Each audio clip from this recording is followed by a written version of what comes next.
ವಿಠ್ಠಲಗೌಡ ಜೊತೆಗೆ ಪ್ರದೀಪ್ ಗೌಡ ಅಂತ ಇನ್ನೊಬ್ಬ ಇದ್ದ. ಆತನ ವಿಚಾರಣೆ ಕೂಡ ಆಗಿದೆ. ಬಂಗ್ಲೆಗುಡ್ಡ ಕಾಡೆಲ್ಲಿದೆ ಅಂದರೆ, ಚಿನ್ನಯ್ಯ ತೋರಿಸಿದ 11 ಪಾಯಿಂಟ್ಗಳಿದ್ವಲ್ಲ, 11 ಪಾಯಿಂಟ್ಗಳ ಪೈಕಿ 11ನೇ ಪಾಯಿಂಟ್ ಹತ್ರ ಆತ ಕಾಡಿನ ಒಳಗೆ ಕರ್ಕೊಂಡು ಹೋಗ್ತಾನೆ. ಅಲ್ಲೊಂದು ಅಸ್ಥಿಪಂಜರವನ್ನು ತೋರಿಸ್ತಾನೆ. ಆ ಅಸ್ಥಿಪಂಜರ ತೋರಿಸಿದ್ದ ಜಾಗವನ್ನು 11A ಪಾಯಿಂಟ್ ಅಂತ ಕರೀತಾರೆ. ಆ 11A ಪಾಯಿಂಟ್ ಹತ್ರನೇ ಕರ್ಕೊಂಡು ಹೋಗಿ ಇದೇ ಜಾಗದಿಂದ ತಂದಿದ್ದು ಅಂತ ಈತ ತೋರಿಸಿರುವಂಥದ್ದು.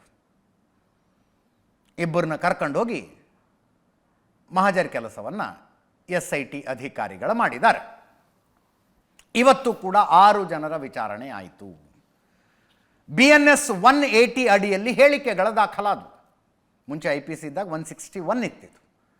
BNS ಆದಮೇಲೆ 180 ಆಗಿದೆ.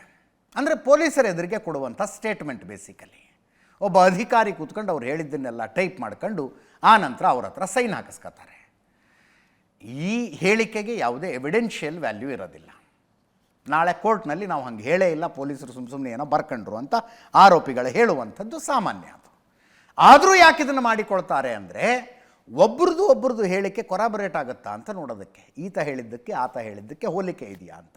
ಹೋಲಿಕೆ ಇಲ್ಲ ಅಂದರೆ ಯಾಕೆ ಹೋಲಿಕೆ ಇಲ್ಲ ಅಂತ ಮತ್ತೆ ಪ್ರಶ್ನೆ ಮಾಡ್ತಾರೆ. ಕೆಲವು ಸಲ ಕೆಲವು ವಸ್ತುಗಳನ್ನು ಇಂಥಲ್ಲಿ ಇಟ್ಟಿದ್ದೀವಿ ಅಂತ ಹೇಳ್ತಾರೆ. ಆ ನಂತರ ಆರೋಪಿಗಳನ್ನು ಕರ್ಕೊಂಡೋಗಿ ಅಥವಾ ಸಾಕ್ಷಿದಾರನ ಕರ್ಕೊಂಡೋಗಿ ಆ ವಸ್ತುಗಳನ್ನು ವಶಪಡಿಸಿಕೊಂಡಾಗ ಆವಾಗ 161ನ ಎವಿಡೆನ್ಷಿಯಲ್ ವ್ಯಾಲ್ಯೂ ಇರುತ್ತೆ ಅಷ್ಟೇ.